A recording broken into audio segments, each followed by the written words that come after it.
বেশ করলো না, ভালো লাগে না রাজা, ক্যারাম খেলতে ভালো লাগে না, চল ঝিলেবাতে ঘুরে আসি। হ্যাঁ, ক্যারাম খেলতে ভালো লাগছে না, চ তুই যখন বললিস যাই। চল আয়।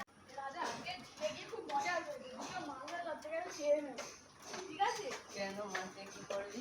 না ছিপ নিয়ে নেবো, একটা ছিপ দিয়ে মাছ ধরবো, মজা হবে।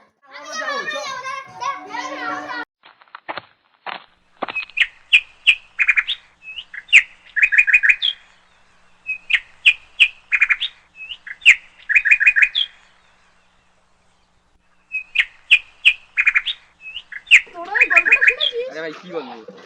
আরে ওখানে ভূতের বাড়ির গল্পটা শুনিসনি তোরা? না তোরা এই ভূতের বাড়ির গল্পটা জানিস না সত্যি? না না জানি না, চল গিয়ে দেখি, চল চল চল চলো চলো চলো সবাই চলো চলো তোর বাড়ি আমিও দেখি কোন।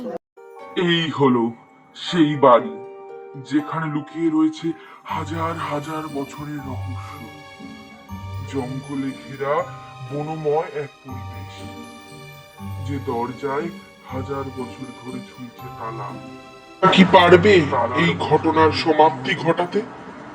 এই পুরনো বাড়ি, এর ঘটনা জানতে আপনাদের দেখতে হবে মুখোশ।